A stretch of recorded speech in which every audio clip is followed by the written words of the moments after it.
सबसे बड़ा आतंकवाद आज देश के अंदर हिंदू रक्षा दल, बजरंग दल, शिवसेना के नाम पे चल रहा है। इसमें कोई दो राय नहीं है। आतंकवादी है, आतंकवादी है, बात करें मुल्ला जी, आतंकवादी कैसी बात करें मुल्ला जी? वो इसलिए आतंकवादी है, मतलब अगर कोई रक्षा की बात है, आतंकवादी की बात है। और हमारे हिंदू भाई की आस्था, जिसको हम गाय का माता का दर्जा देते हैं, उस पर इस तरह की टिप्पणी करना, वो अब्दुल्ला सलीम की बात की हम मजम्मत करते हैं। और उनसे मैं ये कहना चाहता हूँ कि अपने शब्दों को सही तरीके से इस्तेमाल करें। इससे जो है भेदभाव और नफरत फैलती है इस तरह की, जो कि गाय माता का दर्जा दिया जाता है। तो उसके मीट के बारे में अगर कोई 250 ग्राम लेगा या 300 ग्राम उसका मीट लेकर के चलेगा, और वो ये भी टिप्पणी कर रहे हैं कि मुख्यमंत्री आदेश देते हैं कि उसका हाफ काउंटर करा देते हैं, तो भाई इसमें क्या दिक्कत आ गई? जो कानून है वो सबके लिए है। वो अब्दुल्ला सलीम हो या कोई और भी हो, हमने उसकी मजम्मत की है और हम ये कह रहे हैं उसके खिलाफ कठोर कानूनी कार्रवाई वहाँ की सरकार को और वहाँ की पुलिस को कर देनी चाहिए। किसी की गौ माता का अपमान ये हिंदुस्तान की आवाम, कोई भी हो, हिंदू हो मुसलमान हो, सहन नहीं करेगी। योगी जी की अम्मा खा देते, आप मटन खा लेते, आप मांस खा लेते। जाऊंगा उत्तर प्रदेश में, पता कैसा कानून बना? अगर किसी के पास योगी जी की अम्मा, पता मैं क्या कानून बना? अगर 250 ग्राम तक योगी जी की अम्मा का आया जा तो उनकी ये घुटने से नीचे छेद करने का ऑर्डर, गोली से छेद कर। मजहबी जलसा और तकरीर इतनी जहरीली सुनकर शर्मसार हो जाएंगे आप। एक वो मौलाना जिसका नाम अब्दुल्ला सलीम, बिहार की बात कर रहा हूं, एक मजहबी जलसे की बात कर रहा हूं, स्पष्ट कह दिया जाता है कि योगी की मां, शब्द ऐसे की जबान पे नहीं लाया सकते, टांग में सुराख कर दिया जाता है। इतनी जहरीली तकरीर उस मौलाना की, जिसको लेकर जब जबरदस्त विरोध हो रहा है, लोग बहुत सड़कों पे आए हुए हैं। हिंदू ही नहीं मुसलमान भी उसका ऐतराज जता रहे, उसके बयान का ऐतराज जता रहे। एक मां के लिए जिसके लिए सम्मान होना चाहिए, सम्मानित योगी की मां के लिए ऐसे शब्द।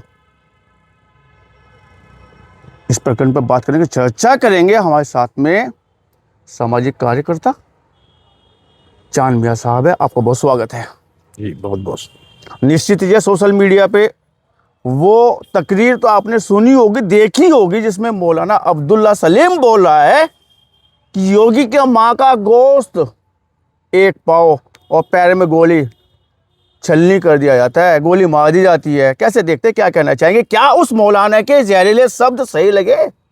नहीं, देखिए, वो मौलाना हो या कोई एक आम आदमी हो, किसी को भी अब शब्द अमर्यादित बातों का प्रयोग नहीं करना चाहिए। और जिनके बारे में वो कह रहे हैं, वो बहरहाल माननीय योगी महाराज जी और संत भी हैं, और इस प्रदेश के, उत्तर प्रदेश के वो योगी संत मुख्यमंत्री भी हैं।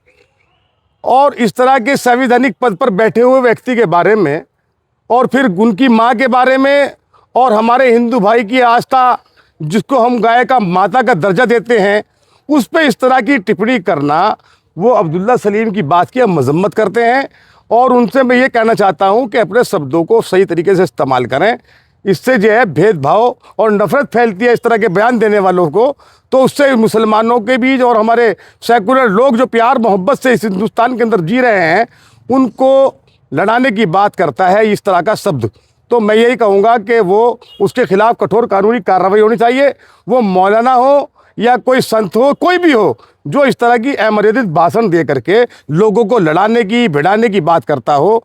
गाय हमारे इस प्रदेश के और इस देश के अंदर हमारे हिंदू भाइयों की गाय माता का दर्जा दिया जाता है।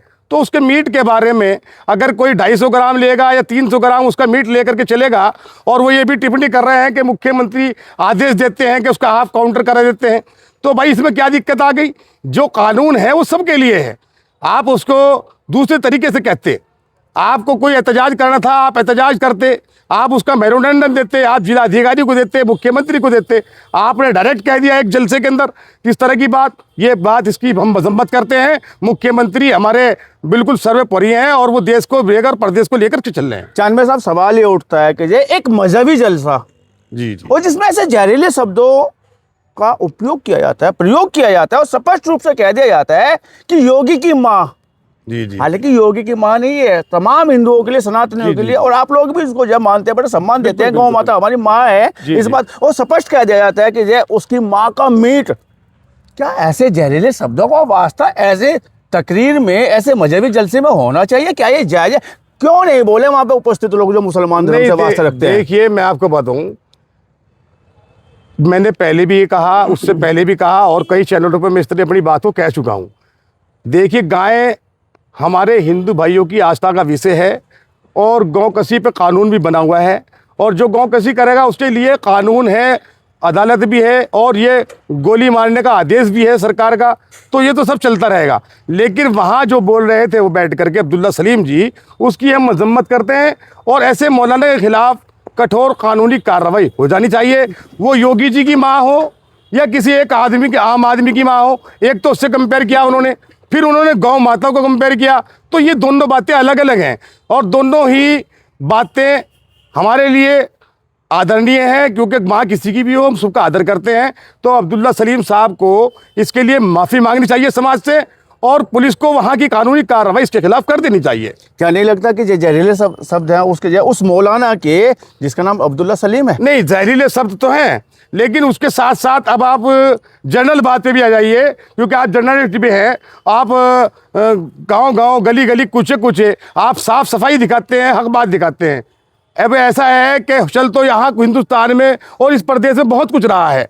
किसी को गाय के नाम पर राजस्थान में गोली भी मार दी जाती है, किसी को यहाँ निहत्ते को गौ कसी के नाम से मार दिया जाता है, वो भी जांच का विषय है। उस पर भी सरकार को काम करना चाहिए। लेकिन ये जो है, चाहे वो हिंदू हो मुसलमान हो, जो भी इस तरह की कार्य प्रणाली में लिप्त है, उनके खिलाफ कठोर कानूनी कार्रवाई होनी चाहिए। हम मुस्लिम होकर उस बयान की निंदा करते हैं, मजम्मत करते हैं, और हम ये कहते हैं कि नफरती बयानबाजी इस मुल्क के अंदर, आज मुल्क में जो है प्यार मोहब्बत की, अमन की बात होनी चाहिए थी, तो वहाँ इस तरह की बातें हो रही हैं। और हमारे कुछ संगठन हिंदुओं के भी हैं, कोई हिंदू रक्षा दल, कोई बजरंग दल, कोई शिवसेना। तो ये ऐसे ऐसे महापुरुषों के नाम पर ये दल बने हुए हैं, तो ये काम करते हैं आतंकवादी गतिविधियों में रह करके। किसी को जाते हैं, कोई गौ रक्षक के नाम से किसी को पकड़ करके गोली मार देता है, कोई ड्राइवर के माथे में गोली मार देता है। अभी हाल की घटना है अलवर की, राजस्थान की। तो ये सब चीज़ें जो हैं ये दोनों वर्गों में चल रही हैं। दोनों ही लोगों को अपनी भाषा के अंदर अमर्यादित भाषा का प्रयोग नहीं करना चाहिए, और कानून को अपना काम करना चाहिए, खुद कानून नहीं बनना चाहिए। मैंने ये कहा है, ये गौ रक्षा दल के नाम से संगठन बने हुए हैं, जो बजरंग दल के नाम से संगठन बने हुए हैं, हिंदू रक्षा दल के नाम से संगठन बने हुए हैं, ये ऐलानिया धमकियां रोज देते हैं और खुद कानून संविधान बन जाते हैं। तो उनके बारे में कहा है, सरकार अपना काम अपने तरीके से कर रही है, लेकिन हम सरकार के ऊपर कोई टिप्पणी, कोई इस तरह का बयान हम नहीं देते। लेकिन ये जो दल बने हुए हैं जो इस तरह के काम कर रहे हैं, इनके खिलाफ भी कठोर कानूनी कार्रवाई सरकार को करनी चाहिए। मतलब ये आतंकवादी हैं जिन्हें आप बता रहे, जो दल बता रहे, जो संगठन है जो गौ रक्षा के लिए काम करे, हिंदुत्व के लिए काम करे, जो सनातन के लिए काम करे, आपने तो आतंकवाद बता दिया। देखिए, सबसे बड़ा आतंकवाद आज देश के अंदर हिंदू रक्षा दल, बजरंग दल, शिवसेना के नाम पे चल रहा है, इसमें कोई दो राय नहीं है। आतंकवादी है, आतंकवादी है वो, आतंकवादी मुल्ला जी, वो इसलिए आतंकवादी है। मतलब अगर कोई रक्षा की बात कर रहे हैं, आप सुनिए पहले भाई साहब, वो आतंकवादी इसलिए है कि अगर आपने गौ रक्षा का सामान संभाला है, कमान संभाली है, तो उसके लिए पुलिस है, कानून है। आपको किसी ने राइट नहीं दिया, कहने का किसी को नहीं है, आवाज उठाने का है, आवाज उठाने का है।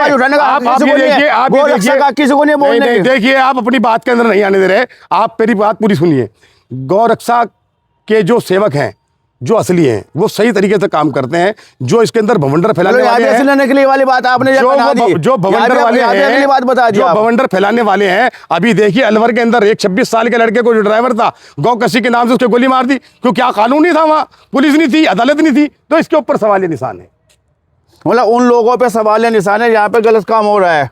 आपको लगता है गलत काम कहीं ना कहीं हो रहा है इस चीज को लेकर? आतंकवाद का काम कर रहे हैं वो लोग। बताइए, आप ये कैसे तय कर देंगे, या कोई संगठन ये कैसे तय कर देगा ये गलत हो रहा है? अगर आपको दिखाई दे रहा है, अब तो डायल 112 भी है, अब तो सूचना एसएसपी के, डीएम के, सबके नंबर जो है अब तो है सबके पास, तो आप पुलिस को क्यों खबर नहीं करते? आप उसके अंदर खुद एक्शन लेते हैं और झूठ बोल करके लोगों को फंसाने का काम करते हैं। इस पे है जांच का विषय। मतलब मुल्ला जी, यहाँ पे एक बात आ रही है, चांदमे साहब यहाँ पे एक बात आ रही है, अगर ये ऐसे संगठन काम कर रहे हैं, गाय के लिए काम कर रहे हैं, सनातन के लिए काम कर रहे हैं, इन पर आप ऐतराज जता रहे, उस मौलाना पे किसी ने तो एक एप्लीकेशन भी नहीं किसी ने जय ज्ञापन तक नहीं दिया कि जो बोल रहा है कि जय योगी की माँ गाय माँ, मतलब वैसे से शब्द निकाल ले उसके मुंह से, वो नहीं सुने आपने? देखिए एक या बात आप लोगों ने नहीं सुन पा रहे हो लोग? देखिए एक बात सुनिए, वो अब्दुल्ला सलीम हो या कोई और भी हो, हमने उसकी मजम्मत की है और हम ये कह रहे हैं उसके खिलाफ कठोर कानूनी कार्रवाई वहाँ की सरकार को और वहाँ की पुलिस को कर देनी नहीं, चाहिए। इस्लाम के मानने वालों को और सामने नहीं आना चाहिए। दूसरी बात सुनिए, हम भी इस्लाम के मानने वाले हैं, हम उसकी मजम्मत कर रहे हैं।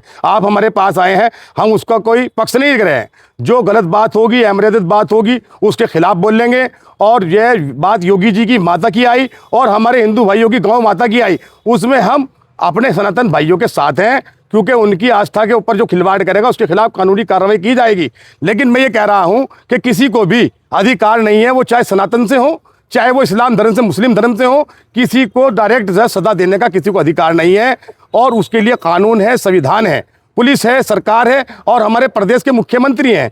लेकिन मैं ये कहूँगा कि नफरत फैलाने वालों की जगह जेल होती है, जेल। जी, यहाँ पे एक बात आ रही है चांदमिया साहब, जो है ऐसी तकरीर, जहरीली तकरीर का जो है इस्लाम में कहाँ तक एहतराम होता है, कहाँ तक ऐसी चीज़ों को एक्सेप्ट किया जाता है, और विरोध होता है तो कैसा होता है जब वो जहरीली तकरीरें वहाँ पे नहीं, देखिए इस्लाम से निकल के आती है। इस्लाम में किसी की भी भावना को ठेस पहुँचाना, चाहे वो किसी भी धर्म से ताल्लुक़ रखता हो, इंसान कोई भी हो, जो किसी की भावना को ठेस पहुंचाएगा वो इस्लाम की श्रेणी से बाहर होता है। लेकिन हमने फिर भी उसे कहा है कि उन्होंने न जाने किस तरह से ये कर दिया काम, उनकी सज़ा वहाँ की पुलिस देगी, वहाँ का कानून देगा और इस तरह की करने वालों के खिलाफ कठोर कार्रवाई होनी चाहिए और ऐसे लोगों के लिए जेल है। हम ये कहेंगे कि कोई भी, जब हिंदू और मुसलमान हज़ारों साल से इस हिंदुस्तान के अंदर प्यार मोहब्बत के साथ रहते चले आ रहे हैं, कभी कभी आ जाता है कुछ लोग ऐसे हैं नफरती बात करते हैं, उनकी नफरती बात करने से नफरत नहीं फैलनी। लेकिन मैं यही सुझाव दूंगा, वो अब्दुल्ला सलीम हो या कोई भी और इस्लामिक स्कॉलर हो, कि जब भी कहीं ऐसा मामला आए, आपको कोई बात करनी है तो अमर्यादित तरीके से बात ना करें, बात को पुख्ता तरीके से रखें, बात का रखने का तरीका जाने समझें, जिससे शांति और व्यवस्था, प्यार मोहब्बत हमारे हिंदू और मुसलमान के बीच रहे। इस तरह के बयानबाजी करने वालों के खिलाफ कानूनी कार्रवाई होनी चाहिए और जो इस तरह के जलसे कराते हैं उनसे भी मेरा निवेदन है कि वो बेहतरीन स्कॉलर को लाएं और हमारे यहाँ बहुत सारे उलमाए कराम हैं, उनको बुलाइए और उनको बुलाने के बाद आप अपनी चर्चा कीजिए, आप इस्लाम पे चर्चा कीजिए, चाहे सनातन पे चर्चा कीजिए। चर्चा होनी चाहिए लेकिन प्यार और मोहब्बत की होनी चाहिए। किसी के लिए किसी की माँ का अपमान, किसी की गौ माता का अपमान, ये हिंदुस्तान की आवाम कोई भी हो, हिंदू हो मुसलमान हो, सहन नहीं करेगी। मतलब आप ये मानते कोई चूक हुई है उस मौलाना से? बिल्कुल चूक हुई है, चूक हुई है और चूक बड़ी है। ऐसी चूक करने वालों के खिलाफ मैं फिर भी कह रहा हूं, मैंने कल भी कई चैनलों पे बोला है कि ऐसे लोगों के खिलाफ कानूनी कार्रवाई होकर के ऐसे लोगों का घर जेल है। इस महत्वपूर्ण मुद्दे पे आपने चांदमिया साहब को सुना और साफ स्पष्ट कह दिया, ऐसे जहरीली तकरीर करने वालों का एक ही रास्ता है, जेल। सरकार को चाहिए कि कानून के दायरे में रह के ऐसे लोगों को सज़ा दे और हिंदू मुसलमान का आपसी प्यार हमेशा बना रहे। ऐसे लोगों को जो जाहिलत पेश करते हैं उन पर जो है सज़ा दी जानी चाहिए। आपने बात की चर्चा, इसके लिए बहुत धन्यवाद, बहुत शुक्रिया जी। बहुत बहुत शुक्रिया आपका।